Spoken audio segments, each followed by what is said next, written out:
Well, God bless you, everyone. Thank you so very much for joining this morning. I am so glad to have you here with us as we bring you another episode of Kingdom Voice. My name is Apostle Lance Bellany, and I want to thank all of you for being a part of the broadcast, for sharing with us, being a part here with us as we journey together into the kingdom and through the kingdom of heaven. And as always, the broadcast wouldn't be what it is without you, without your participation. So I want to ask all of you to take a few minutes, if you will. Let us know you're here. Just drop a greeting in the chat line, and we would certainly appreciate you letting us know that you're here. And also, if you'd like to share your thoughts, your comments, I want you to know that not only are they welcomed, but they are encouraged. I really appreciate the dialogue, the back and forth that we share, and I truly believe that everybody gains from that. Even in dissent, you get a chance to hear the perspectives of others, and you get a chance to hear the objections and the dissents of others, and I think that strengthens the overall engagement as we journey together. And so it's important. It's important for us and for me to hear from you as we journey together through the kingdom and through this life. So thank you so very much. I really appreciate it, and want you to know that it's not lost on me the time that you take, the effort that you make to join me here on Sunday mornings. Many of you have decided that this is your preferred way of engaging your kingdom journey. If you're like me, then you've decided that the church isn't the way that God wants you to engage with them, and you've decided that you want to take this journey and make it more intimate, at least for a season, if nothing else. And that's a part of this journey that we're on. And so thank you so very much for allowing me to be a part of your kingdom journey. So with that being said, I just want to get into what we want to talk about, share with you today. But first of all, thank you, Apostle Vince, for being here with you, with his brother Sandrea. Noah, thank you so very much. I really appreciate you all taking a few minutes to check in with me and to say hello and good morning. Mohammed, thank you so very much for joining. Gary, I really appreciate it, brother. I appreciate you all joining in and letting us know that you're there. Okay. Today, I want to engage with you from a very intimate topic for me. When life begins to challenge your kingdom journey, when life begins to challenge that journey, life has a way of throwing all kinds of challenges your way: financial challenges, spiritual, emotional, personal challenges, life challenges themselves, when we lose loved ones, or when sickness invades us. All of these things begin to challenge our journey, and they begin to impact us in such a profound way. They begin to impact us in ways of challenging whether or not what we believe is true, and challenging whether or not we can hold out in what we believe, challenges with respect to the way people view us for what we believe. All of these things come into play when we begin to take this journey, and in particular, this kingdom journey that I have been advocating here on Kingdom Voice over the past 3 or 4 years. I'm learning something, as I told you I would, as I told you you would. Learn as we are going through this process. Learn as we are engaging this process. One of the things that I remember Elohim saying to me was, never forget in the darkness what I said to you in the light. Don't forget in the darkness. Don't forget when the challenges arrive, when the storms arrive, what I said to you when you were peacefully dwelling on the shore, or when the waters were calm, and when the waters were smooth and sailing was easy. Don't forget in what I said to you during that period, when the storms are raging and the waves look like they're about to capsize the ship, you can't remember which direction you're going. And now out of that, what Elohim said to me, don't forget in the darkness what I said to you in the light. What Elohim was really advocating, when those times arrive and you can't see your direction and you can't see your way, remember the direction you were headed when before the storm hit. The last thing we want to do is begin to change directions in the midst of the storm, in the midst of the challenge. Is begin to change directions because you're questioning your faith or because you're questioning your intimacy with Elohim. Begin to change directions, and now you're guessing at what things are happening because you're acting out of fear, or you're acting out of anxiety, and you're acting out of irrationality or irrational thinking. And now you begin to make course corrections during those periods of time, and now you're lost because you don't know whether or not the course correction is from Elohim. And now you started down a direction, and you don't know how you got there. That's a challenge. So Elohim said, now let me back up and caveat this, right? The one caveat is that Elohim will still never leave us or forsake us. It'll make the challenge a little bit greater. It'll make the journey a little bit more challenging, but Elohim will never let us fail or utterly be destroyed. I believe that. I trust that. That is one of the comforts that I take on this journey. That is one of the comforts that I take into the challenges that I face, that no matter which direction I go, Elohim will not allow it to destroy me, but certainly decisions that I make impact how challenging that thing can become. But nonetheless, that's the caveat. But the point that I was making and driving at is that as we are engaging in these challenges, as we are faced with these challenges in life, don't begin to course correct in the midst of anxiety, uncertainty, fear. Allow Elohim to take you through the fear, through the anxiety, through the uncertainty. On the other side of that, where there is clarity of thought, clarity of direction, then you decide whether or not you want to stay the course or whether or not you want to course correct. Because storms do have a tendency at times to blow us off course, get us distracted, get us looking at things that are not the issue, but looking at the symptoms. Storms have a way of doing that.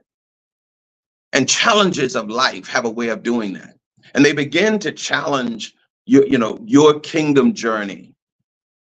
But I want you to understand something, and I give credit to my good friend Apostle Vincent Poole for this, in that this journey that we're on is holistic. It encompasses every aspect of your life. And I'm going to be a little bit facetious here or dramatic here. It encompasses the foolishness of your life, and it encompasses the very seriousness of your life and the things that are profound in your life. It encompasses all of that. Elohim knew all of that when they called and when they took up abode with you. They knew who you are, who you will be. They knew who you were. Okay? They understand everything about you. And as a result of understanding everything about you, they now are able to address and deal with who you are. Okay? I don't have to be someone else. They know me. That's why they took up their abode with me, because they knew me and they know me and they will always know me. And so with that being said, the point that I'm driving at is that as we journey through this life, I don't want you to get distracted by the fact that this journey, that something may come up that is external to this journey. Everything about you, everything that makes you who you are, is a part of the journey that you're on. Your job, your family, your issues, your joys, your fears, your successes, your failures. All of those things are part of who you are and in this journey. Allow me just to juxtapose that for just a minute to the way it was at church when we were all embracing this church ideology. It really became it really became a matter of who I am at church and then who I am off the job at home in my social life. Who I was at church, that kind of compartmentalized approach is not a part of this kingdom journey. It's not a part of this journey that we're on. And life doesn't care. Life can care less about your journey. The issues of life, they can care less about your journey. They just show up unannounced, uninvited, unwelcomed, but they show up. They sit down at your dinner table. They lay down in your beds. They enjoy the comforts of your home, the challenges of life. And it is up to us. It is up to our intimacy. It is predicated upon our intimacy as to whether or not and how we deal with those intruders, invaders in our lives, in our journey. I said, and I shared with us some time ago, that life is a response to the issues that we face. Life. Now, let me explain that for just a little bit, because that's a part of when the life that we live. I'm not talking about the kingdom life or the kingdom light, but I'm talking about this life that we live. When that life that we're living begins to challenge our kingdom journey, one of the things that we have to begin to learn to engage with is the invoking of kingdom life, of the creation mandate life upon those situations. I said this some time ago. Think of when you have an infection in your body and the doctor prescribes an antibiotic. That antibiotic is taken orally, typically taken orally. And no matter where that infection is in your body, that antibiotic will go and flow, and it'll cause your body to combat that infection and eventually overcome that infection, the nature of the antibiotic. Life, kingdom life, the creation mandate life acts that way with the issues of this present life that come upon us. No matter what that issue is, the creation mandate can address that issue. No matter what that issue how severe, how expansive it may be, what form and shape that issue takes, whether it's personal, private, whether it is physical, financial, mental, emotional, no matter what manifestation comes of that issue of life, the kingdom mandate can address that and does. It's like an antibiotic, no matter what it is. When I invoke the kingdom mandate of life, it begins to combat that thing that has come upon me. So when life begins to throw a curveball, or when this life that we live, the issues of life begin to present themselves, let us learn how not to panic. Let us learn how not to knee-jerk react, respond with fear. Let us learn how not to respond with anxiety. And I will be the first to tell you that is a learned behavior. I'm going to say that again. Learning how not to do those things that I just mentioned is a learned behavior. You don't come to the kingdom with that knowledge and understanding. That's a behavior that you learn. You don't come out of the church with that behavior. That is a knowledge and a behavior that we learn. And Father, Elohim, Mother teaches us and comforts us and nurtures us into that learning. Okay? They nurture us into that learning. And as we engage and as we learn and mature in that, we begin to respond to that far more mature. Let me use an analogy. I can remember when I was a young boy. I'm actually here in Lake Charles, Louisiana, at my sister's house with my mother. in my family. I can remember growing up and my mother had to teach me, my father had to teach me certain things. And when I began to engage those things, I began that process with a bit of anxiety, nervousness, uncertainty. And the more I engaged that process, the more mature I became. I began to address and face and engage that process, that particular process now with great confidence and great certainty and assurance. Why? Because I had mastered that. There are things in the kingdom that mother and father will teach you to master. They will nurture you through mastering those things. Death, sickness, fear, anxiety, financial difficulty, emotional difficulty. Mother and father will teach you to master those things and understand the authority that we have to shift the needle, to move the needle in the direction that we want it to go, rather than be fearful and anxious about it taking us where it wants us to go. That is when the issues of life start to come upon you. And now you begin to respond to those issues of life with the assurance, with the confidence, with the certainty of the experience that came with mother and the maturity that came with father nurturing us into those things.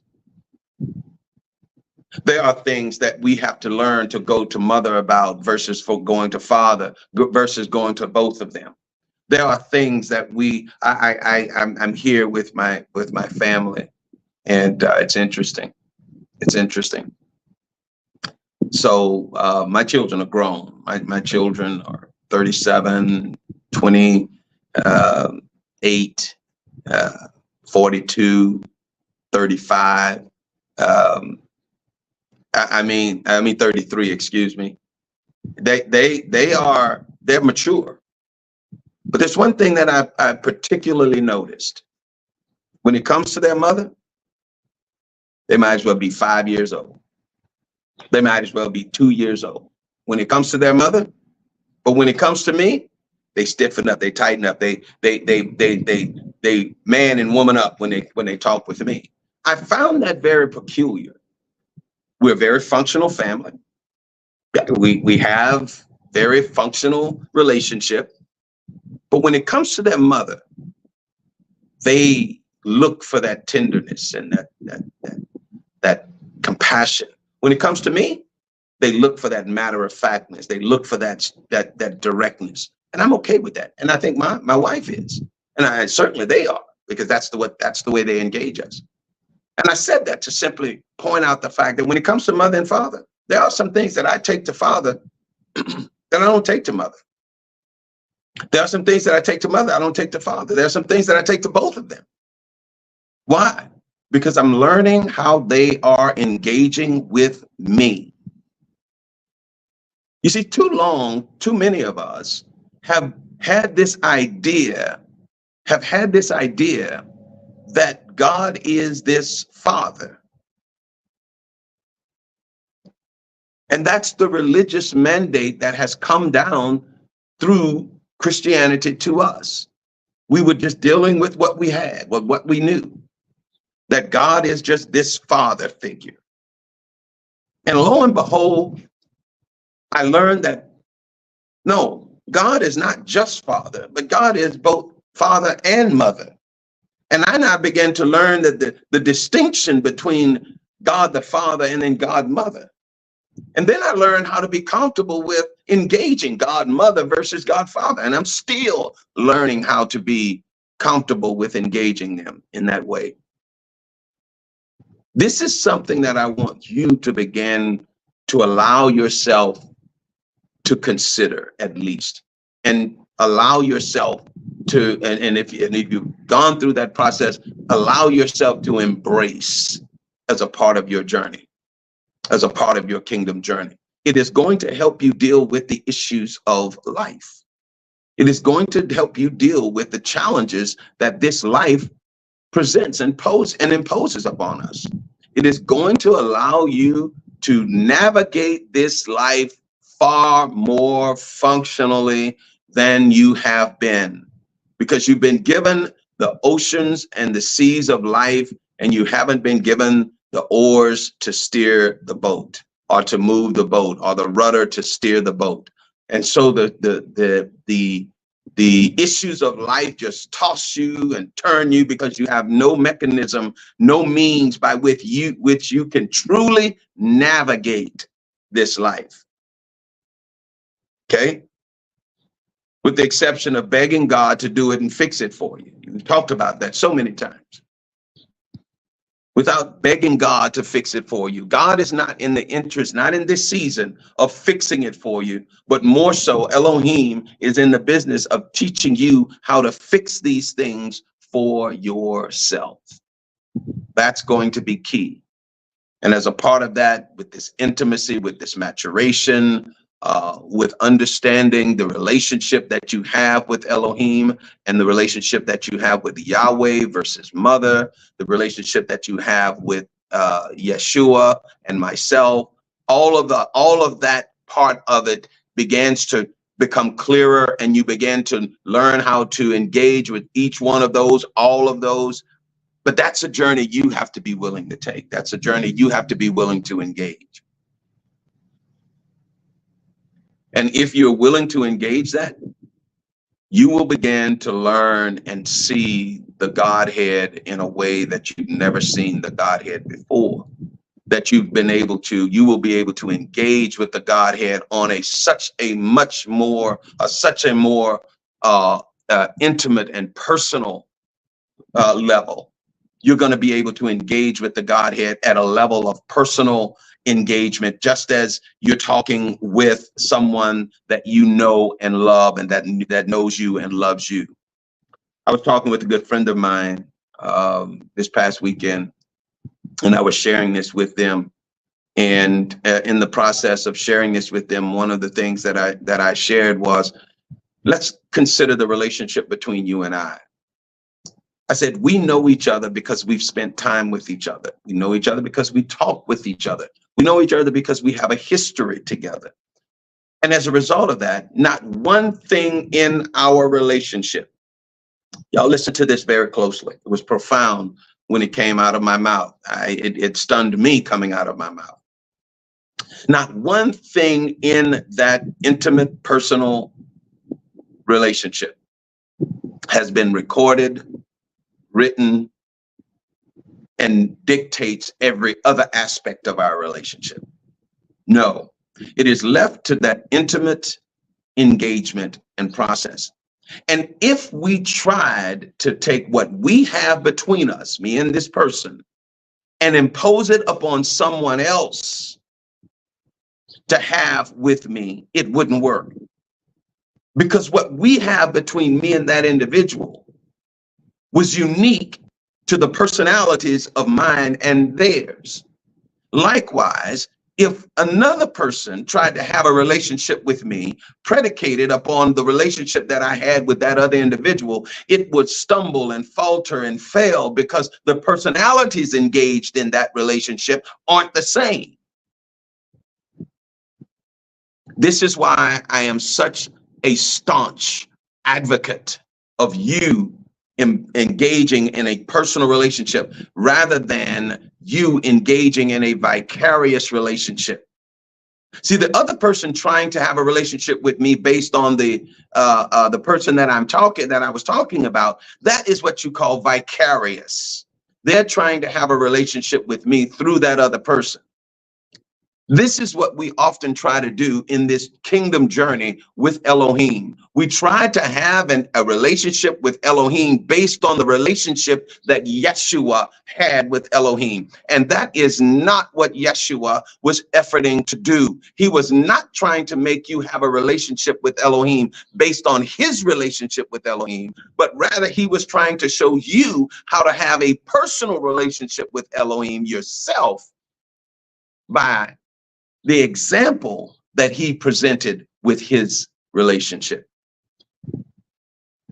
And so many of us have truly missed that component of our kingdom journey. We've missed that. We're still trying to read our way to a personal intimacy, or we're trying to organize our way to a personal intimacy.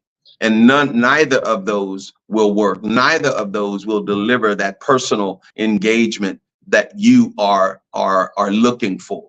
Neither of those will deliver that personal intimacy that you're looking for. You've heard me talk about Elohim, the creator. You've heard me talk about them as God. And I often use Elohim, the creator, and God interchangeably at times, but I do like to make a distinction at times as well as to what each one of those mean. And when when Elohim includes me, I'm included in the Godhead, okay?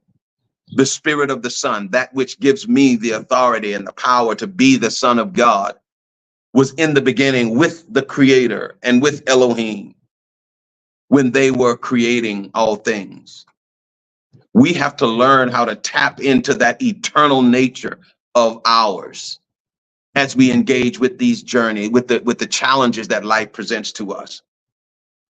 I want to digress just a little bit and go back to the comment that I was making about when we are engaging in this kingdom journey, the issues of life that confront us, the anxiety that comes along or tries to come along with that. And I'll be the first to tell you that the anxiety shows up, and now we have got to recognize that anxiety for what it is and not allow the anxiety to dictate our actions or dictate our response to those issues. But we've got to learn how to allow our identity to engage and respond to those issues.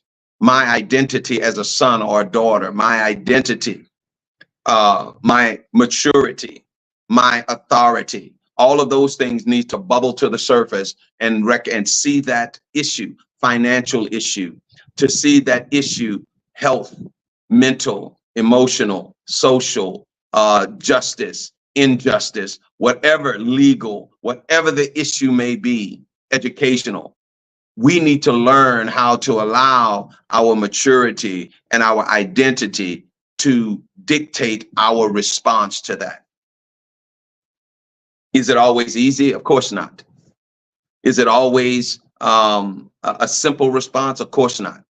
But you have to remember that we have the spirit of wisdom operating in us. We can draw on that spirit of wisdom to address the challenges of life.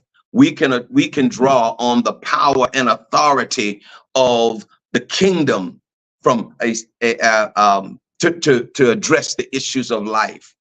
We have within us the ability and the prerogative and the authority to address these issues in whatever fashion necessary. Financial, we can call the resources of the kingdom.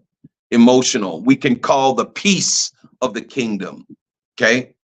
Ignorance, we can call the wisdom and knowledge of the kingdom to bear on our behalf. You just got to begin to become comfortable with doing so.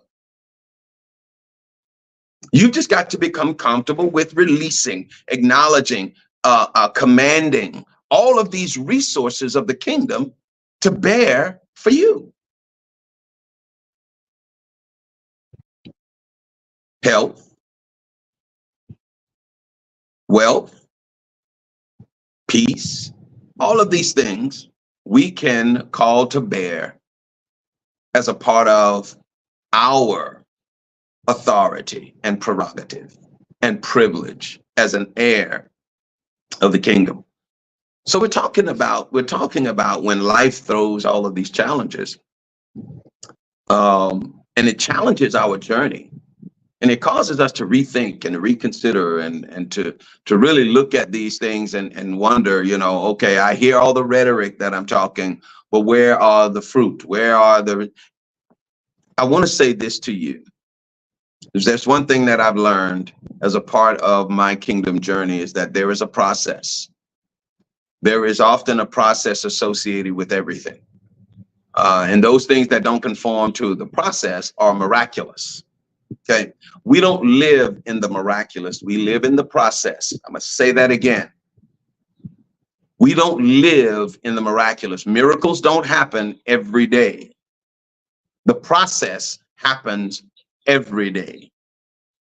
As a matter of fact, the miracles are part of the process. The process are part of the miracles. The miracles are sitting often outside. They are outside the process. Let me explain what I'm talking about at this point. The dead don't rise every day, okay? But the dead do rise, right? Miraculous. Cancers don't disappear every day, but cancers do disappear. Miraculous. In the process, we can speak to that cancer, and that cancer will dissipate. That's the process. Okay? We can speak to that cancer or that sickness and that disease, and that disease will dissipate. It will go over, it'll go away, it'll become less and less, and then finally it'll just go away. Oftentimes, we have to engage these things on a process. I can speak to my financial difficulties, and I can watch it improve day after day after day, a process. Okay. But there are times that the process requires too much time, right? There are instances where the process takes too much time. I need something to happen now. And that's where the miraculous comes in. We have authority over both the miraculous and the process. That's one of the things that I've learned and I've begun to embrace as a part of my kingdom journey. And the maturity to recognize the difference between when the miraculous is necessary or when the process is required or at play. And in either instance, I want to re-emphasize this. And in either instance, Elohim will sustain us. If I can say anything to the extent that this one understanding has sustained me and encouraged me and really made this journey possible for me, it has been the understanding of Elohim will sustain me no matter what. And I find that of great consolation, great peace of mind, that no matter what I go through, Elohim will be there to sustain me. Now, what Elohim is requiring of me is to embrace the challenge, is to embrace the issue at hand, to draw upon my maturity, draw upon my experiences to go face it. And if I'm successful at overcoming it, I'm even greater encouraged. But if it by some chance overwhelms me, Elohim is right there to help me. But what they're not, and this is me, this is my journey, okay? Maybe this can be of some encouragement to you. But what they are not allowing me to do is they are not allowing me to just sit back and beg them to fix it and do it for me without me doing anything. So we've got grandchildren now, and I'm watching my grandchildren grow up, and I've got them at multiple stages and ages of maturity. And I'm recognizing the fact that I've got some that need my help as a grandfather to fix their food. I've got others that need my help as a grandfather to figure out how to operate the microwave. Do you see the difference? One needs me to help them fix the food altogether. The other one needs me to show them how to operate the microwave. Two different things. Yes, I'm helping both of them eat, but one is at a much higher level. The one that is at the level of me showing them how to operate the microwave, I'm not fixing their food. They're too old for me to fix their food. I refuse to fix their food. I'm enabling them and I'm crippling them by fixing their food. Instead, I show them what they don't know as a part of the process of them fixing their food. So it's important for us to begin to understand where Elohim has us in our journey. Because where I am, it may not be where you are, but where you are responsible for. You are accountable for. And this is where the kingdom journey, the life journey that I'm talking about, when you're facing these challenges of life, this is where Elohim wants to engage with you. Okay. Before we go on, for those of you that have any comments, please take a few minutes to share your thoughts and your comments. I see Noah. Thank you so very much, brother. I really do appreciate it. Sean, I saw you come on board. Thank you. Catalina, I appreciate it. Jolynn.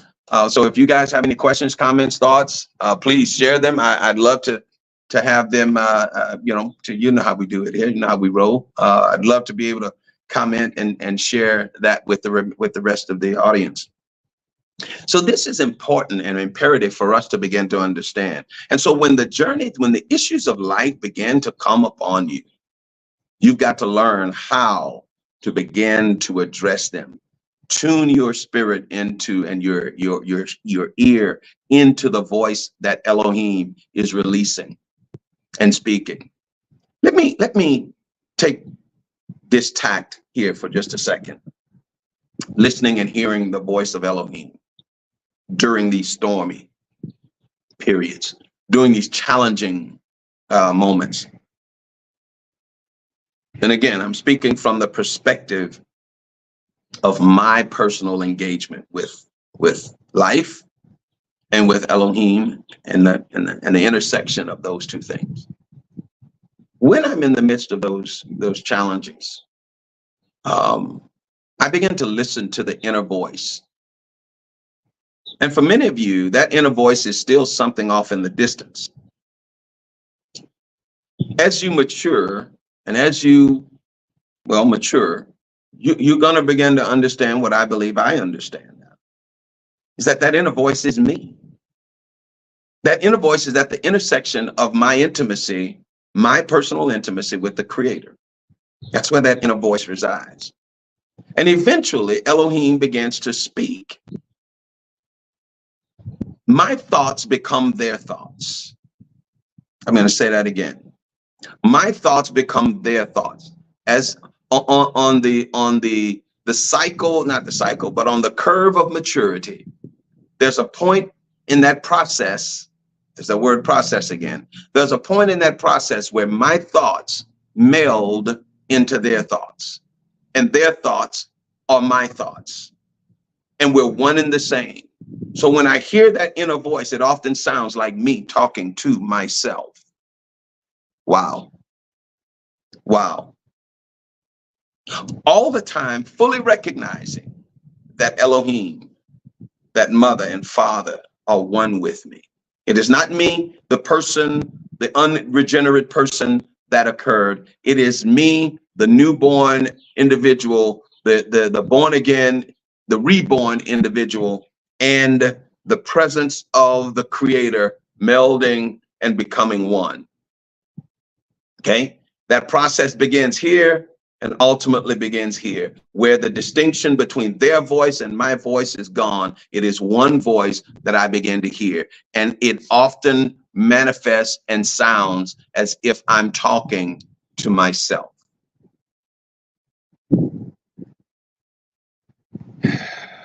That's a step. That is a challenge for many of us to grasp. And I'm not suggesting you run out here and start listening. I'm suggesting that you take this to Elohim, you take this to Father and to Mother, and you allow them to speak to you along these lines. Okay, it's important for you to recognize that, because that's where they want to take you. And I guess in the big scheme of things, beloved, what I'm trying to encourage you to do is to get away from this idea of this outside voice governing and leading and guiding you, to where that voice emanates from the inside, from the inner man, from the intimate place. And that's the voice that guides you and leads you. I really want you to begin to understand that um, as a part of your journey. Um, I'd like to hear some of the things that you all um, have faced and challenged, um, or have been challenged with. You don't have to go into the details, but just in general, I talk about financial things. We need a new job, or we gotta, we need more income, and all of those things. Or health issues, we've got a sickness or a disease, or emotional issues. We're always anxious about everything, and can't seem to find any peace about this thing or that thing. Or we may be facing injustice, someone perpetrating something against us, a lie or some type of wrong that's being done to us. Um, um, how do you handle those things? What are you doing? I can tell you that in my journey and in my engagement, confronting those things, you heard me say that I began to release life into this thing. I began to release the kingdom life, the life of the kingdom, the essence of the creator into that situation. And what does that do to that situation? It begins to combat that situation at its very core, at its very core, at the root cause of that issue. I don't have to worry about digging it out and rooting it out. When I release and invoke life into that situation, life, the essence of the creator, digs it out, reveals it, and addresses it. Okay. And then by virtue of that process, I learn how to respond to it. That is, for me, it simplifies it. I don't have to be a financial wizard. I don't have to be a social wizard. I don't have to be a medical a wizard. When I invoke the essence of the creator, whatever the situation may be, the life, the essence of the creator will root that thing out and address it. You heard me use the analogy about the antibiotic. When I begin to tell whether I've got a rash on my foot or I've got some other type of issue going on in my body, the antibiotic will begin to address it. Life has that way, the essence of the creator, the essence of the creation mandate. When I release that into that situation, when I release that in my situation, it begins to root out the root cause of that situation and expel it from my life. That's a challenge. That's something we've got to begin, or let me back off of saying got to begin, but that's something that we would do well to begin to understand. Okay. So thank you, Noah. We'll get to that in just a second. How then, as you begin to engage and continue to engage on these issues and challenges that you face in life, where do I begin? Where do I begin to really shift the needle or shift the narrative from fear, anxiety, uncertainty to peace, abundance, certainty, experience, knowledge?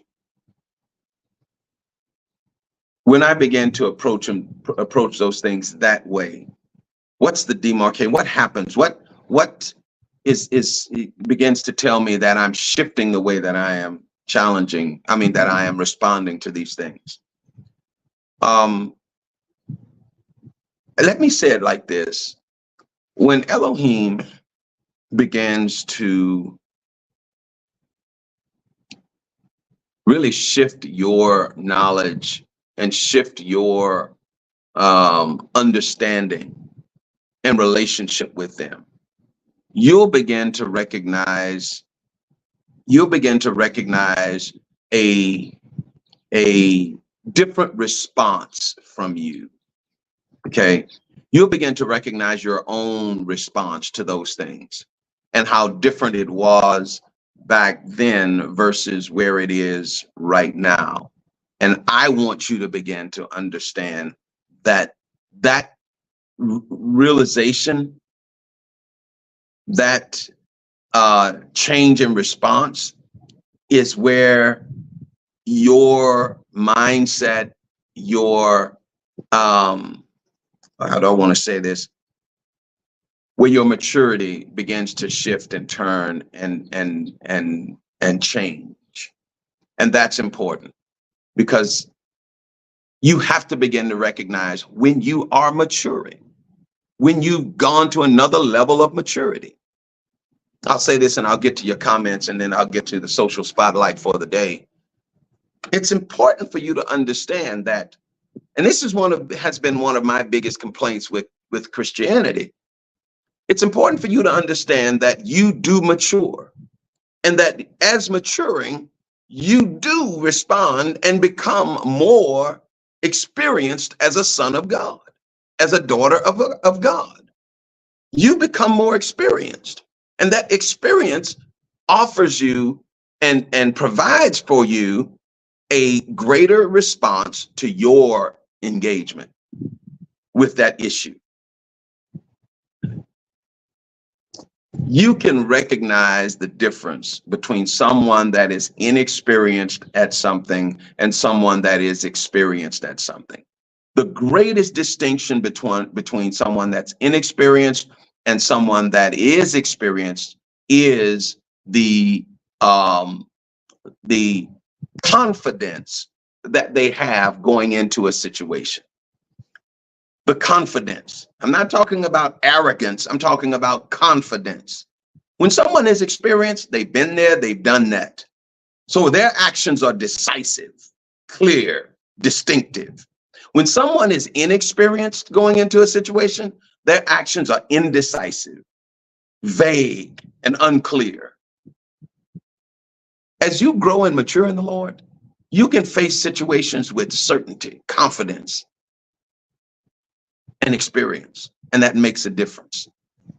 Allow yourself to embrace that. I've allowed myself to embrace the fact that I'm more experienced today. Okay, I'm more mature today.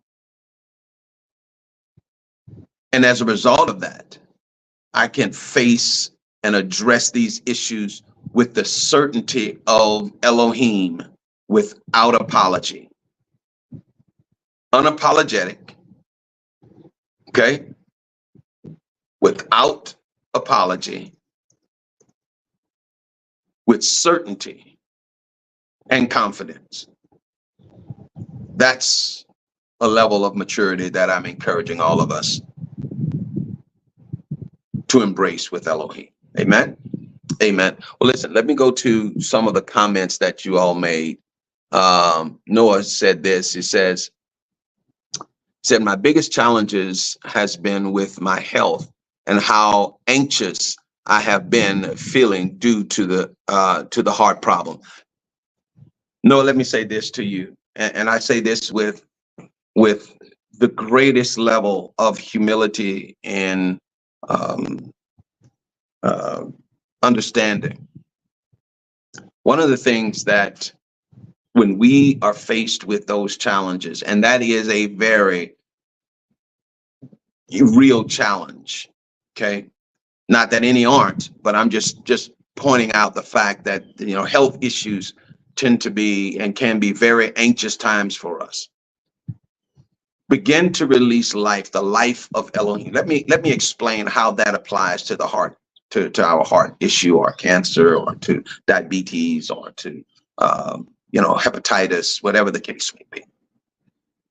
When I begin to release life, the life that was given to me as a part of my born again experience, that life is eternal, is healthy.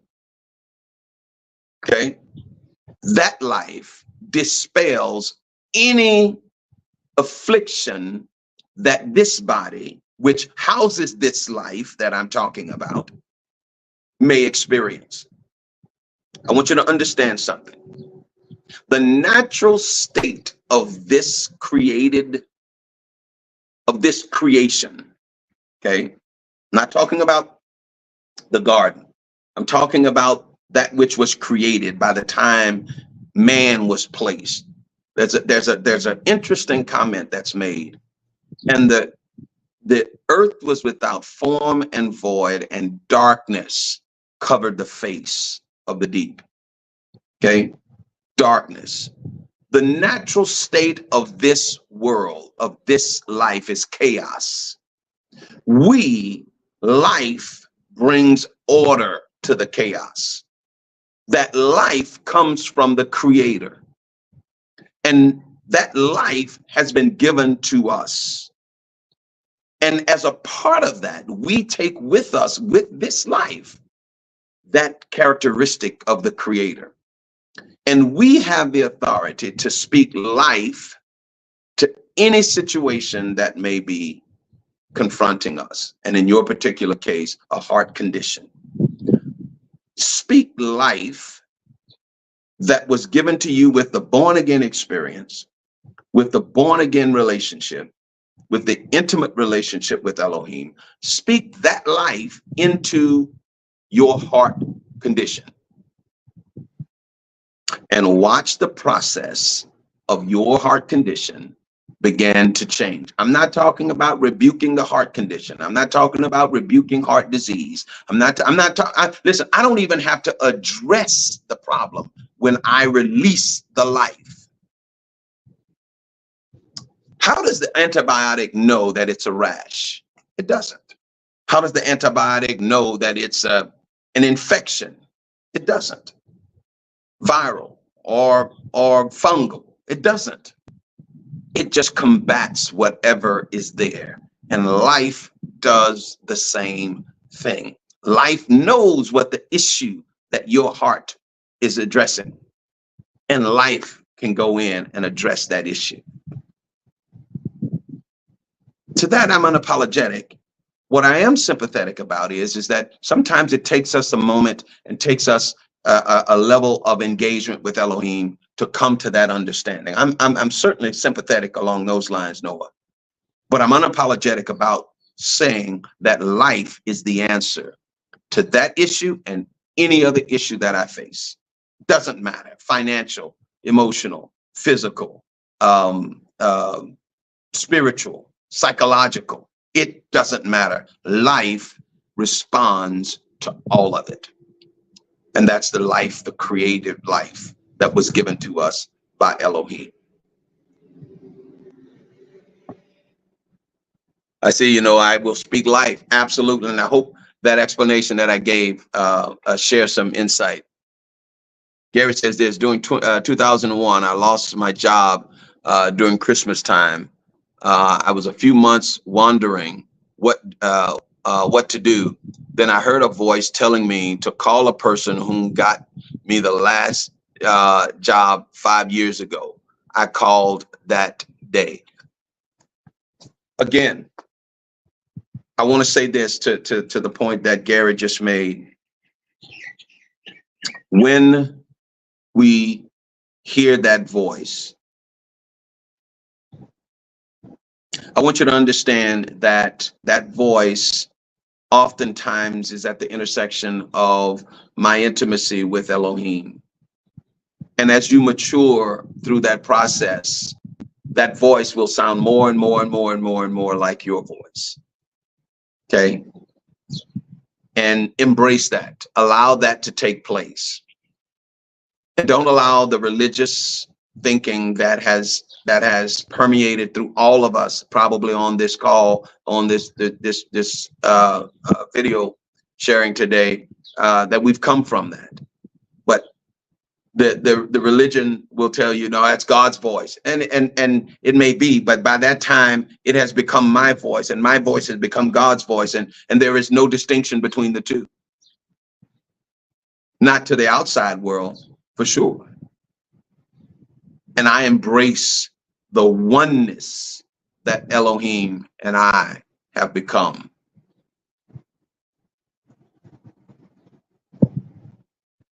Gary said, goes on to say this, doing so, I had another job that took me 10 years into my life. Of course, I listened to the voice. I keep working in the field with greater knowledge because the voice helped me during that time. Lady Jolynn Poole said this, I've learned to think about and consider what I need or even want. Then the process begins spiritually and physically, and the result ultimately manifests, no doubt or wondering. I want to say this, Lady Jolynn, that is the process that I've gone through as well.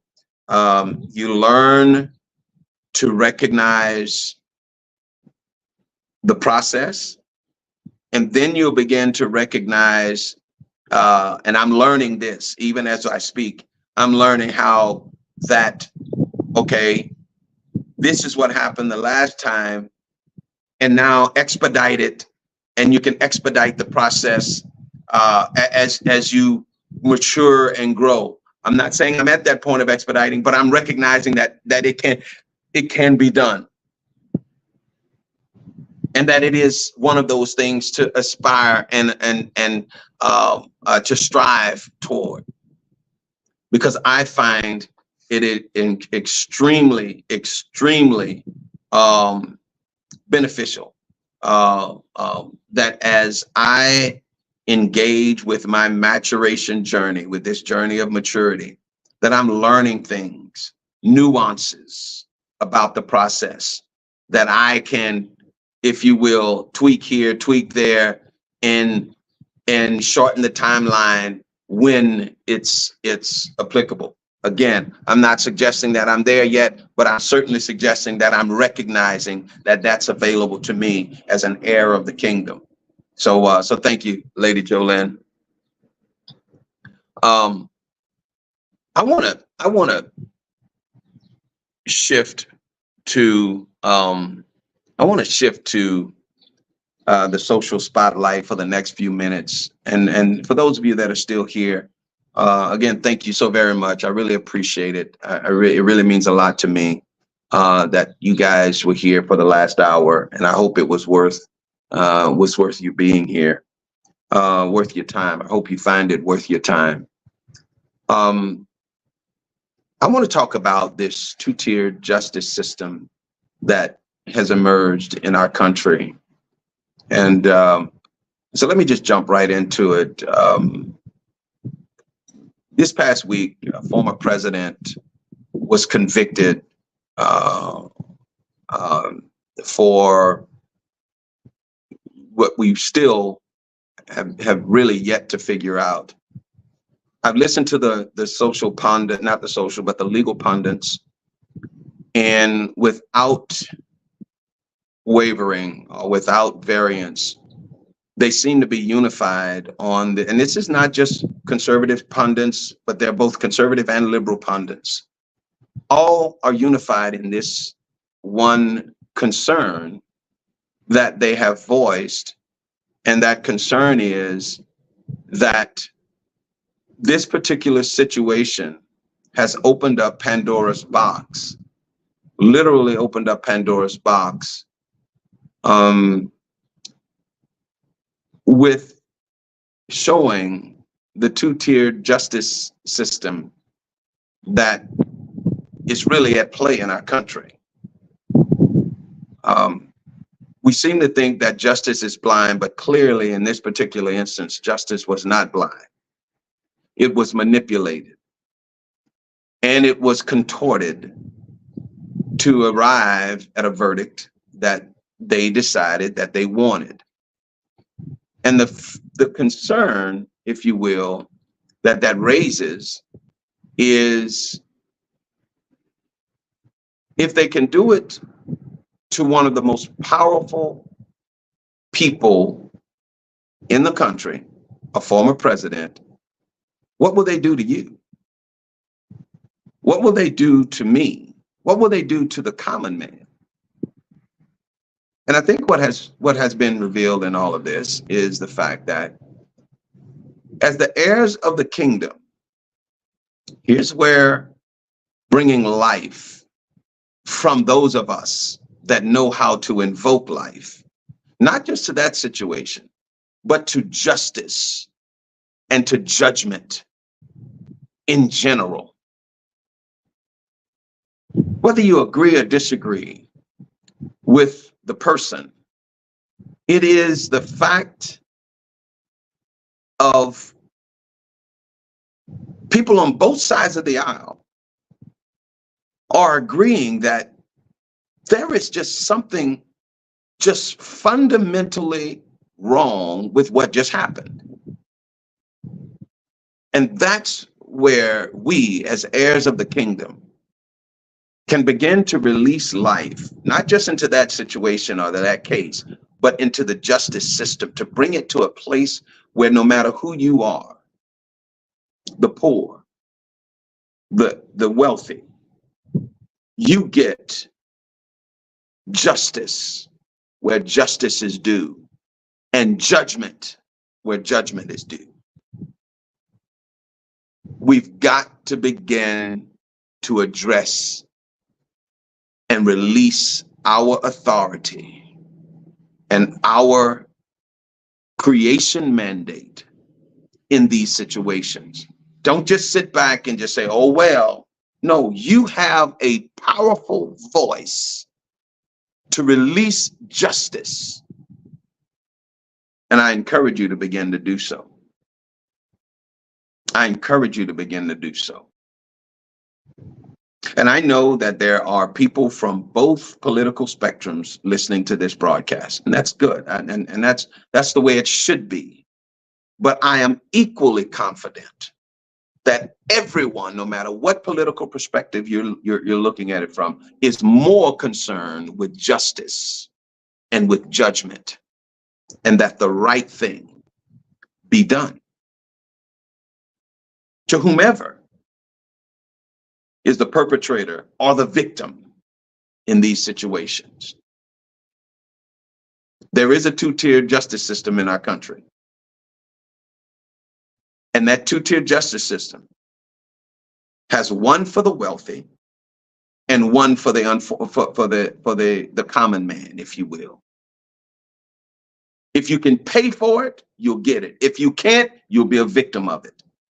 That's not the way Elohim, the Creator, God, Yahweh, Mother, me, want to see justice and judgment executed. And so I encourage you to really begin to look at this, because at some point in time, it will visit your door. It will visit your front door. And you want to be the beneficiary of a justice system, okay? Or of a legal system that will mete out justice and judgment equally, fairly, and justly. Amen. Well, God bless you, beloved. Thank you so very much. I really appreciate all of you. Noah, I really appreciate you. Gary, thank you. Lady Jolene, Sean, I saw you there as well. Kind of feel like Romper Room again. Rebecca, thank you for coming and being a part of it. I really appreciate it. Catalina, thank you. Latia, I appreciate you being there as well. Apostle Vince, thank you. Muhammad, thank you. I appreciate you, brother. Sandrea, I really appreciate all of you guys for taking a few minutes to check in and just to be a part of the broadcast. Until next time, I want to invite all of you to be back with us. And until then, be well, be blessed, and we'll see you again next Sunday morning. God bless you, everyone.